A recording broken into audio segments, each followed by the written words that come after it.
Salut, ça va? Ouais, tranquille quoi. Ça va quoi? Donc les heureux élus. Ouais. Donc on va demander, mesdames et messieurs, voici le musulman, le tant attendu, celui qui connaît un maximum et qui est dans la paix. Parce que j'ai bien choisi, donc je te dis un gros merci à Nabiam, parce que c'est grâce à lui qui s'est converti à l'islam, grâce à ce frère qui est là. Donc il va nous enseigner, il va nous apporter sa science par rapport à l'islam.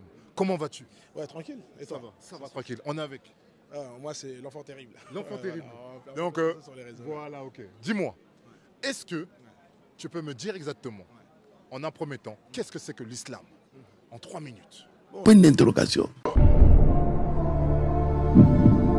L'islam, en fait, voilà, on va dire pour aller vite, on va dire l'islam, c'est la religion qui appelle, c'est-à-dire à l'adoration d'un Dieu unique, le monothéisme pur. D'accord. Voilà, donc le prophète Mohammed sallallahu alayhi wa sallam a été annoncé, il est venu, il a prêché la religion de l'unicité pure.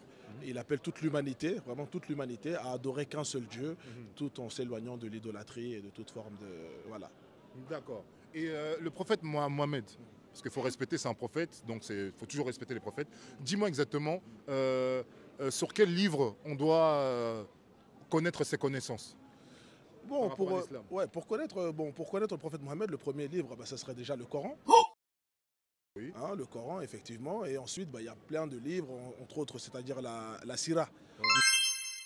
Le prophète Mohammed sallallahu alayhi wa sallam, dans laquelle est exposé, c'est-à-dire sa vie, voilà, sa vie et d'autres livres, c'est-à-dire des recueils de hadiths, voilà, qui nous apprend ce que le prophète a dit, a fait, a vu faire, et justement, voilà, pour connaître un peu, voilà, vraiment, il y a une grande science qui tourne autour de l'islam, et vraiment, mais pour commencer, on va dire les novices, ils peuvent commencer par le Coran, le Nectar cacheté.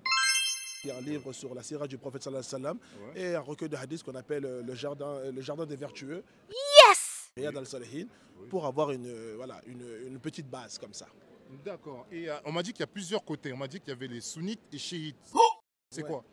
C'est des branches, effectivement, c'est des branches qui sont différentes sur certains points de vue islamiques. Le dogme, lui, reste le même, c'est-à-dire il y a la croyance en un Dieu unique, mais ensuite il y a certaines choses, c'est-à-dire le fait est, par exemple, le prophète avait des compagnons, d'autres prétendent que tous les compagnons sont dignes de confiance, et d'autres prétendent que non, certains compagnons ne sont pas dignes de confiance, donc ils préfèrent en suivre d'autres et faire sécession avec d'autres. Donc c'est ça qui a créé le courant du schisme. C'est une très longue histoire. Mais en grosso modo, c'est ça. C'est-à-dire qu'ils ne reconnaissent pas, c'est-à-dire le bien fondé de certains compagnons et ils préfèrent en suivre certains. D'accord. Et toi, tu es de quel côté? Moi, je suis un musulman sunnite. Voilà. Très intéressant. Et j'aimerais bien savoir, après une dernière question, dis-moi exactement,